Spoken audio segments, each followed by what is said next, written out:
Right, you may be thinking about buying a book for a child for Christmas or a birthday present. And I think the most important thing when you are looking for a book for a child, that it is age appropriate.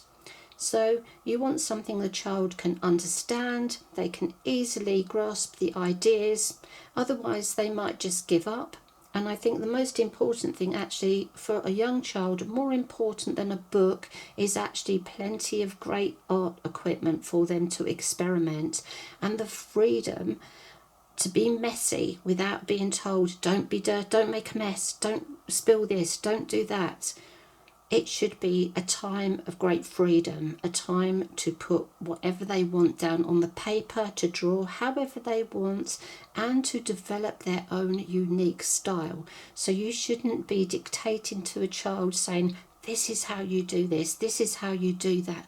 Don't tell them what to do. Let them find out for themselves. The time to guide them and provide some books is when they start to get a little bit frustrated with their skills, when they want to develop their style and their skills. That's the time to start giving them some information, but still let them have their own style, because that is what makes your child's art unique and totally different from everyone else's. So my children have had art equipment from as young as they could possibly hold a chunky pen or pencil without eating it. Always make sure that anything you use for a child is non-toxic and washable. Cover your working area, cover the floor, give your child an old shirt or an apron, roll the sleeves up, let them get messy. That is all part of the fun. They don't want to be in a situation where you are worried all the time about them making a mess. Art is allowed to be messy. Just let them have that creative freedom. So you're always going to look for the non-toxic safety caps with older children where they have pens with the caps come off. Make sure they're safety caps. And I would say always supervise children, until they get to an age where they understand that things can be dangerous. Always supervise them. And I would avoid alcohol markers for children, because they're going to be breathing in the fumes. It can be bad for children with their lungs, and you need special paper for alcohol markers. So very young children, don't worry too much about the paper, just give them safe non-toxic crayons. When they get older, give them a decent paper. Don't give them really cheap, nasty, thin paper like copy paper. Give them something that's suitable, cartridge paper for their pens and their pencils, some watercolour paper if they're going to paint in watercolours. Go to a shop like in the UK, we have WH Smith. Their own range of art boxes and their pens and their papers are really good quality and often on offer, and they do lots of different brands as well.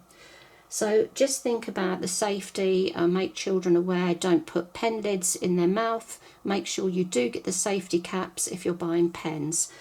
So the time to buy them a book is when they get a little bit frustrated with their own skill, where they want to improve their skill and learn some basic drawing techniques. Now, I think that the Usborne books are brilliant. These two are over 20 years old. They have been well used, but they are still very relevant. They're still in print. There's lots of different types. We've got the actual drawing books, and then we've got the ideas books. And I think they cover such a wide variety, and a lot of the styles are these sort of comic book styles, which children really do like. And I think the other thing is let them read as many storybooks and comics like Beano, because they are going to learn from those as well. So if we have a look in here, we're not going to do every page. They're spiral bound, so they're easy to open. So we can see, like, for example, this one, we've got people, animals, goes to monsters, robots, aliens and spacecraft, dinosaurs and prehistoric life, machines, buildings, maps, lettering, techniques and materials. So the sort of things that children would like. But I think these books are aimed at 7 to 11, but you can see from the detail, these would be suitable for older children as well in your family.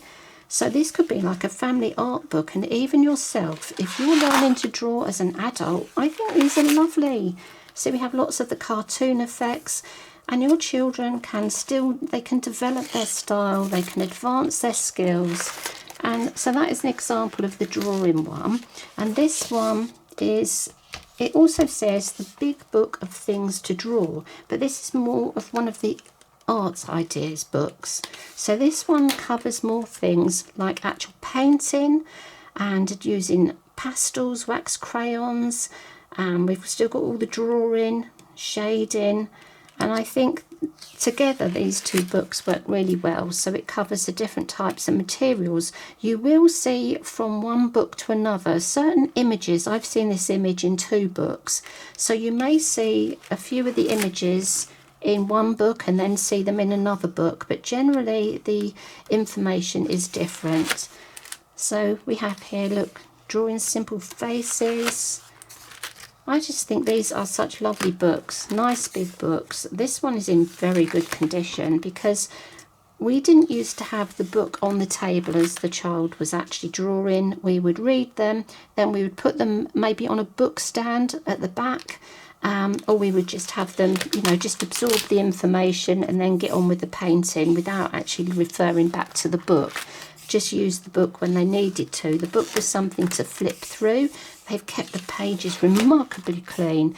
So you see, I think these are lovely books for people of all ages. They're too big for me to go through both of the books, but anything by Usborne, either the how-to books, the complete books of drawing, or the art ideas books, there are so many of them in the Usborne range, and I highly recommend, if you do get an art book for a child, that you would get one of the Usborne books, and they really are suitable for much older people as well.